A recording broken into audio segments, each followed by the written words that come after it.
അതുകൊണ്ടാണ് ആ മുന്നണി പോകുന്നത്. അങ്ങനെ നേരത്തെ കരുണാകരൻ ഉണ്ടായിരുന്നു പാർട്ടിക്കകത്ത്, UDF-നകത്ത്. ഇന്ന് അങ്ങനെ ഒരു നേതാവില്ല, UDF-ൽ അങ്ങനെ ഒരു നേതാവില്ല.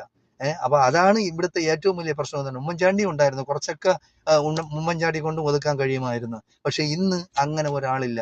ഇന്നിപ്പോ എങ്ങനെ എനിക്ക് മുഖ്യമന്ത്രിയാവാം, എങ്ങനെ UDF-നെ അധികാരത്തിൽ എത്തിക്കാമെന്നുള്ളതല്ല.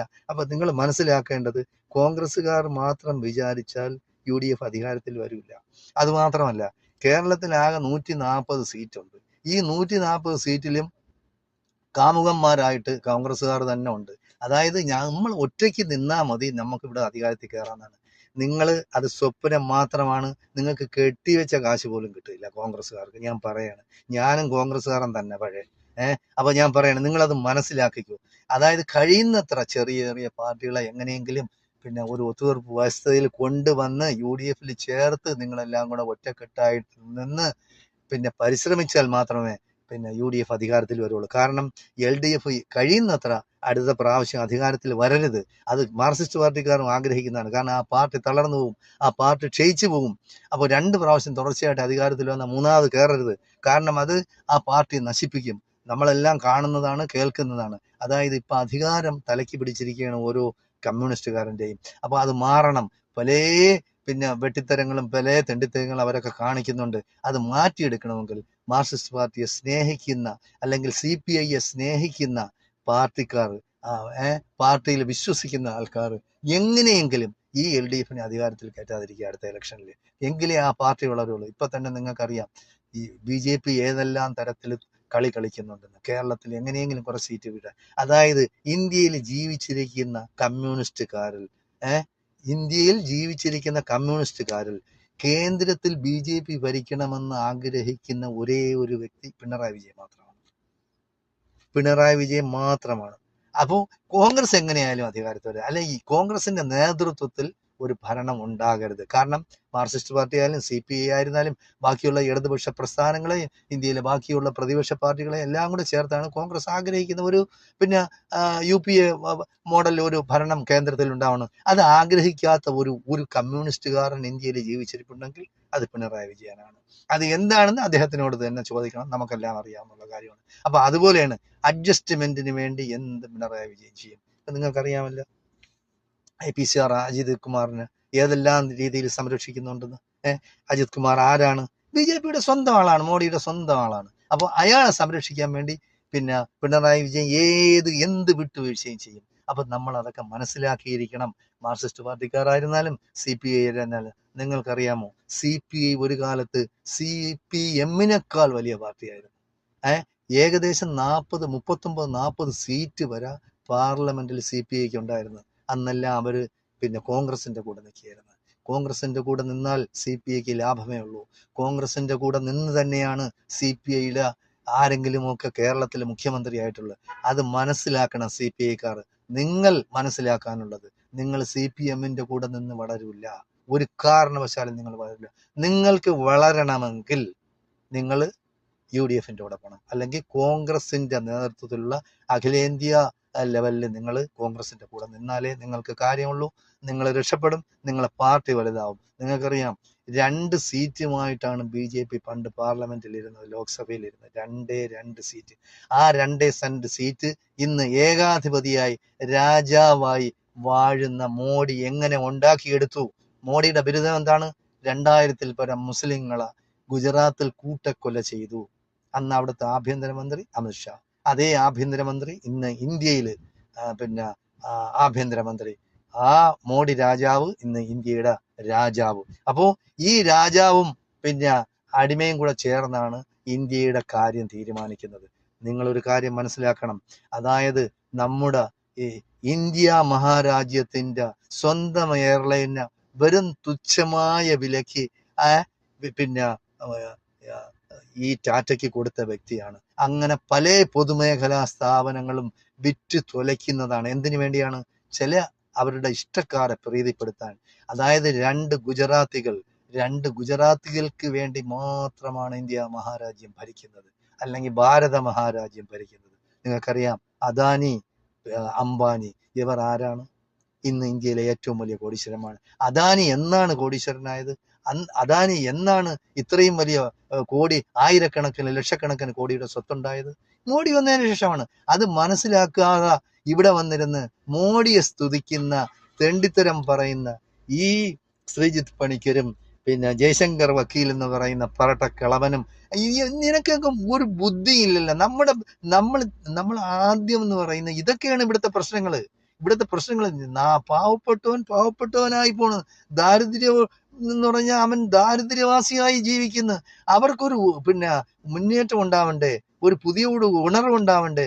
നിങ്ങൾ ആ ചൈനയിലേക്കിട്ടൊക്കെ ഒന്ന് നോക്കി, അവിടെ എന്തുമാത്രം വികസിച്ചു, എന്തുമാത്രം പുരോഗതി ഉണ്ടായി, എന്തുമാത്രം ടെക്നോളജി ഉണ്ടായി. ഇവിടെ അടിസ്ഥാനപരമായി എന്തെങ്കിലുമൊക്കെ ടെക്നോളജി ഉണ്ടായതും ഇന്ത്യ വികസിച്ചതും ആ അടിസ്ഥാനം ഉണ്ടാക്കിയത് കോൺഗ്രസ്സുകാരാണ്. അത് മനസ്സിലാക്കാനുള്ള കഴിവ് ഇവിടെ ഈ ചാനൽ ചർച്ചയിൽ വന്നിരിക്കുന്ന ബുദ്ധിയില്ലാത്ത ചാണകം തിന്നികൾക്ക് ഇല്ലാതെ ആയല്ലോ എന്നാണ് ഞാൻ പരിതപിക്കുന്നത്. നിങ്ങൾ മനസ്സിലാക്കാത്തത്, സത്യം എന്തുകൊണ്ട് മനസ്സിലാക്കാത്തത് എന്താണ്? നിങ്ങൾ എന്നാണ് ഇത് മനസ്സിലാക്കുന്നത്? എന്തായാലും ശരി, എനിക്ക് പറയാനുള്ളത്, ഇവിടെയുള്ള സാധാരണക്കാരായ കേരളത്തിലെ ജനങ്ങളോട് എനിക്ക് പറയാനുള്ളത്, ലൈംഗിക വൈകൃതങ്ങളായിരുന്നാലും ലൈംഗിക വീഴ്ചയെന്നൊന്നും നമ്മളെ ബാധിക്കുന്ന പ്രശ്നങ്ങളല്ല. അവരുടെ പാട്ടിന് പോട്ട്. ഷാഫി പറമ്പിലായാലും പിന്നെ രാഹുൽ മാങ്കൂട്ടമായിരുന്നാലും വേറെ ഏതെങ്കിലും BT ബൽറാം ആയിരുന്നാലും ശരി, അപ്പോൾ റിജിൽ മാക്കുറ്റി ആയിരുന്നാലും ശരി, എന്തായാലും ശരി, ഒരു യുവനിര പുതിയതായിട്ടുണ്ടായിട്ടുണ്ട് കോൺഗ്രസിനകത്ത്. UDF പിന്നെ ബാക്കിയുള്ള പാർട്ടികളിലെ മുസ്ലിം ലീഗിന്റെ ചില യുവ നേതാക്കന്മാരെല്ലാം കൂടെ കൂടിയിട്ട് ഒരു ഉണർവ് ഇരിക്കുകയായിരുന്നു. അപ്പോൾ ഇതിനെ നശിപ്പിക്കാൻ വേണ്ടി പല ഭാഗത്തു നിന്നും, അതായത് പണം വാങ്ങിച്ച് ചാനൽ ചർച്ചയും ചാനലും ഉണ്ടാക്കുന്ന ആൾക്കാരാണ്. പണം കിട്ടിയാൽ എന്തും ചെയ്യും, എന്ത് തെണ്ടിത്തരം കാണിക്കും. നിങ്ങൾക്കറിയാം, അതായത് ലോകത്ത് പണ്ടേ, അതായത് പിന്നെ ജനങ്ങളെ പറ്റിക്കാൻ അല്ലെങ്കിൽ രാജ്യത്തിന്റെ രഹസ്യ ചോർത്താൻ വേണ്ടി എന്താണ് ചെയ്യുന്നത്? പെണ്ണുങ്ങൾ അയക്കുന്നത്. അത് ഇവിടെ തുടങ്ങി വെച്ചത് യൂറോപ്യൻസ് മാത്രമല്ല, ഇവിടെ ആദ്യം ചെയ്തു വെച്ചത് മൊസാദ്, അതായത് ഇസ്രയേലി യഹൂദന്മാരാണ്. ഈ ലോകത്തിന് ആപത്തെന്ന് പറയുന്നതിന് യഹൂദന്മാരാണ്. നിങ്ങളത് മനസ്സിലാക്കണം. കേരളത്തിലുള്ള ക്രിസംഗികൾ ഒന്ന് മനസ്സിലാക്കാൻ വേണ്ടി ഞാൻ പറയാണ്. അതായത് യേശുക്രിസ്തുവിനെ ഒറ്റുകൊടുത്ത ആരാണ്? യേശുക്രിസ്തു ദൈവമാണെന്നും ദൈവപുത്രനാണെന്നും ഒക്കെ നിങ്ങൾ പറയുന്നല്ല. ആ ദൈവപുത്രനെ അല്ലെങ്കിൽ ആ ദൈവത്തിനെ ആരാണ് കുരിശി തറച്ചത്? മുസ്ലിങ്ങളാണ്? ഈ രാജ്യത്തെ ഹിന്ദുക്കളാണ്? ഈ രാജ്യത്തെ സിഖുകാരാണ്? അതേ ബുദ്ധമതക്കാരാണ്? അല്ല. ആരാണ് കുരിശി തറച്ചതെന്ന് നിങ്ങൾ പറയുന്നു, ഞാൻ പറയില്ല. കാര്യം യേശുവിനെ കുരിശി തറച്ചിട്ടില്ല എന്ന് വിശ്വസിക്കുന്ന ആളാണ് ഞാൻ. അപ്പോൾ ഞാൻ നിങ്ങളടുത്ത് ചോദിക്കുകയാണ്, യേശുവിനെ കുരിശി തറച്ചെന്ന് നിങ്ങൾ വിശ്വസിക്കുന്നു, ആ കുരിശി തറച്ചത് ആരാണ്? യഹൂദന്മാരാണ്. ആ യഹൂദന്മാർക്കൊപ്പം നിങ്ങൾ എങ്ങനെ നിൽക്കുന്നു? അത് കേരളത്തിലുള്ള ക്രിസ്ത്യാനികൾ മാത്രമേ നിൽക്കുന്നുള്ളൂ. കേരളത്തിലുള്ള എല്ലാ ക്രിസ്ത്യാനിയും, സത്യക്രിസ്ത്യാനി നിൽക്കില്ല. അതായത് ക്രിസംഗികൾ നിൽക്കുന്നുണ്ട്.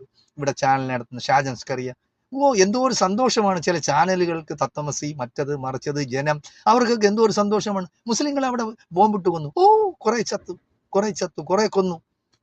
അപ്പോൾ ഇതാണ് മനുഷ്യനാ? യുവമാർ മനുഷ്യരാ?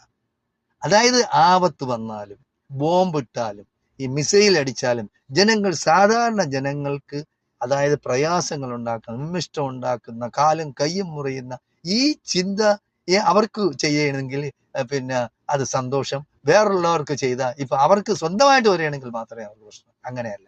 മനുഷ്യരെന്ന് പറയുന്നത് സഹജീവികളോട് അനുകമ്പ പുലർത്തണം. അതിനി ഏത് സമുദായമാവട്ടെ, സമുദായമല്ല അവിടെ പ്രശ്നം. ഏത് സമുദായം അനുസരിച്ചും, അതായത് മുസ്ലിമിന്റെ ആചാരം അനുസരിച്ച് ജീവിക്കുക, ഹിന്ദുവിന്റെ ആചാരം അനുസരിച്ച്, ക്രിസ്ത്യാനിയുടെ ആചാരം അനുസരിച്ച് ജീവിക്കുക, ബുദ്ധമതക്കാരന് അതനുസരിച്ച് ജീവിക്കുക. അങ്ങനെയാണ് നമ്മുടെ ഭരണഘടന നമുക്ക് ഉറപ്പ് ചെയ്തിട്ട്, നമ്മുടെ അവകാശമാണ്.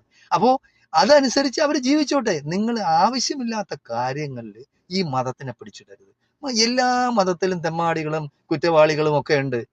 അപ്പോൾ നിങ്ങൾ അതുകൊണ്ട് ഇപ്പൊ കുറ്റവാളികൾ എന്ന് പറഞ്ഞാൽ, ഇപ്പൊ കുറ്റവാളിയാണ് നടേശൻ, വെള്ളാപ്പള്ളി നടേശൻ 1ാം ക്ലാസ് കുറ്റവാളിയാണ്. ഒന്ന്, കള്ള് വിൽക്കുന്നു, അത് കുറ്റം തന്നെയാണ്. അതായത് കള്ള് ഉണ്ടാക്കി വിറ്റ് അതിൽ നിന്ന് പൈസ ഉണ്ടാക്കി അവന്റെ വയറ് കണ്ടില്ലേ ചീർത്തിരിക്കുന്നത്.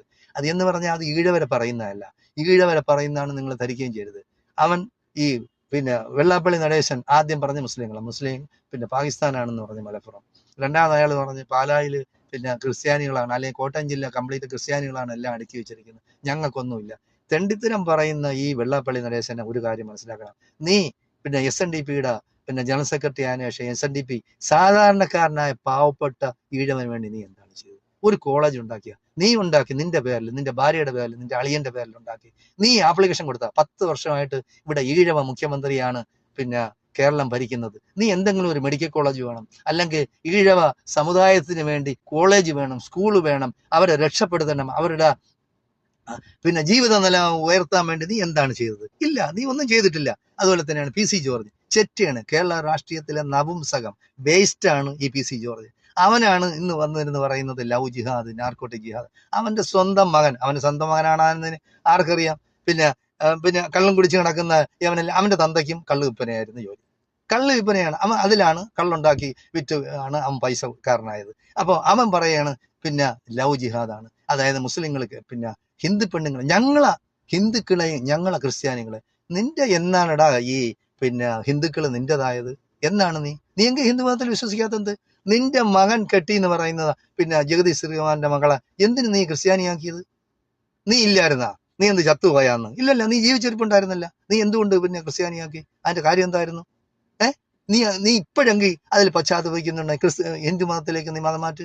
അതൊന്നും നീ ചെയ്യില്ല. നീ തെണ്ടിത്തരം. നീ പറയുന്ന അത്രയും വൃത്തികേടാണ്. നിന്റെ കാര്യത്തിന് വേണ്ടി നീ എന്തും പറയും. നീ ഇപ്പൊ BJP പോയി, അതായത് LDF പോയപ്പോ അവര് താറ്റിക്കളഞ്ഞു. നീ പോടാ, നിന്നെ ഇവിടെ വേണ്ട, നിന്നെ നമുക്ക് ആവശ്യമില്ല, കേരള സമൂഹം നിന്നെ ഒറ്റപ്പെടുത്തിയതാണ്, നീ പൊയ്ക്കോ. അതുപോലെ UDF പോയി, ഞാൻ നിന്നാ 4-5 സീറ്റ് കിട്ടുമെന്ന്.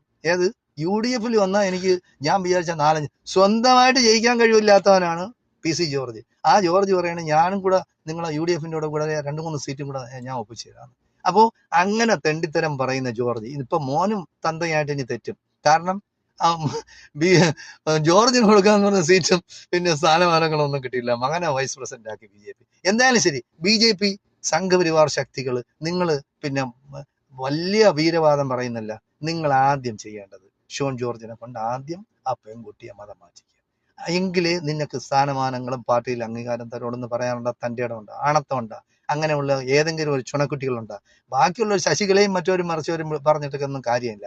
BJP സംഘപരിവാർ ശക്തികൾ ആരെങ്കിലും പറയും, അതിനുള്ള ആണത്തം അതിലൊന്നുമില്ല, ആർക്കുമില്ല. അപ്പൊ ഇതെല്ലാം ജനങ്ങളെ പറ്റിക്കാനാണ്. കസേരയ്ക്ക് വേണ്ടി എന്തും ജാതിയും മതവും മറ്റതും മറിച്ചതും എല്ലാം പറയും. അതുകൊണ്ട് എനിക്ക് പറയാനുള്ള, കേരള സമൂഹത്തോട് എനിക്ക് പറയാനുള്ളത്, നമ്മൾ മനസ്സിലാക്കണം, അതായത് ഭരിക്കുന്നവന്മാരെല്ലാം കൂടുതലും ഒരു 90% ഭരിക്കുന്നവന്മാരെല്ലാം അവനവന്റെ താല്പര്യങ്ങളാണ്. നമ്മൾ അധ്വാനിച്ചാൽ, ഞാനിവിടെ സൗദി അറേബ്യയിലാണ്, ഞാനിവിടെ അധ്വാനിച്ചാൽ എൻ്റെ മക്കൾക്ക്, എൻ്റെ ഭാര്യയ്ക്ക്, എൻ്റെ ബന്ധുക്കൾക്ക്, സഹോദരങ്ങൾക്ക് മറ്റേ ഉപകാരം ഉണ്ടാവും, എനിക്കും ഉപകാരം ഉണ്ടാവും. അല്ലാതെ നമുക്ക് ആരെങ്കിലും തരുമെന്ന് പറഞ്ഞിരുന്നിട്ട് യാതൊരു കാര്യമില്ല. അപ്പോൾ നമ്മൾ അധ്വാനിച്ചാണ് ജീവിക്കുന്നത്.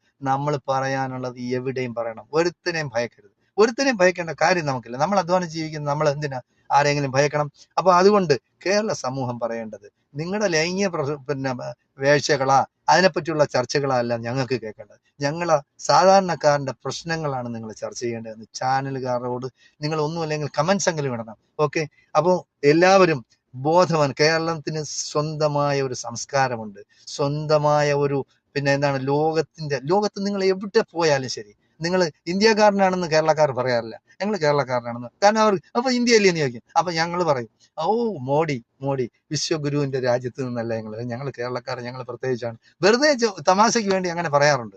അപ്പൊ എന്തായാലും ശരി, നമ്മൾ നമ്മൾ കേരളക്കാരനാണെന്ന് പറയുന്നതിന് അഭിമാനിക്കണം. അത് മുസ്ലിം ആവട്ടെ, ഹിന്ദു ആവട്ടെ, ക്രിസ്ത്യാനി ആവട്ടെ, വേറെ ഏത് ജാതി ആവട്ടെ, ജാതിയും മതമൊന്നും പ്രശ്നമല്ല, ഒരു ജാതിയും പ്രശ്നമല്ല. നിങ്ങൾക്കറിയാമല്ലോ, കേരളത്തിൽ ജീവിക്കുന്നതിൽ കൂടുതൽ ആൾക്കാർ, അതായത് ഒരു 75% പിന്നെ കുടുംബങ്ങളും പിന്നെ ആശ്രയിക്കുന്നെന്ന് പറഞ്ഞാൽ പുറത്ത്, അതായത് ഒന്നീ ഗൾഫ് രാജ്യം അല്ലെങ്കിൽ യൂറോപ്യൻ രാജ്യങ്ങളിൽ ജോലി ചെയ്ത് പൈസ ഉണ്ടാക്കി അതിൻ്റെ പിന്നെ ഉച്ഛിഷ്ടം ഭക്ഷിക്കുന്നവരാണ് ഈ 75% കുടുംബങ്ങളിലും. നിങ്ങൾ എടുത്ത് നോക്കിയാൽ നിങ്ങൾക്ക് മനസ്സിലാവും.